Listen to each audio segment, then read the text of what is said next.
শুরু করিতেছি মহান আল্লাহর নামে, যিনি পরম করুণাময় এবং অত্যন্ত দয়ালু। দেশের এই পরিস্থিতিতে, বন্যা পরিস্থিতিতে আমাকে আসতেই হলো আবার ভিডিওতে।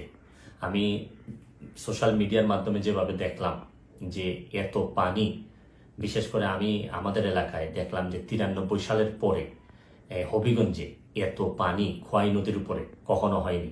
কারণ একটা ভারত থেকে একটা ড্যাম এটা ছেড়ে দেওয়ার কারণে পানি আর কোনোভাবেই কুলায় উঠতে পারতেছে না আমাদের নদী।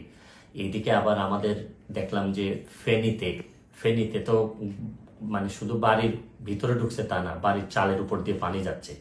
এরকম কুমিল্লা, বিভিন্ন দেশের বিভিন্ন জায়গায় যেভাবে বন্যায় আক্রমণ করছে। আমি যেহেতু বন্যা নিয়ে কাজ করছি, আমার কাছে মনে হয়েছে যে এই বন্যার সময় আমার একটা অধিকার আছে যে আপনাদের সবাইকে একটা আহ্বান করার, যে যে যে এলাকায় কৃতি সন্তান আছেন তারা নিজেরা একটু ঝাঁপিয়ে পড়েন। মানুষের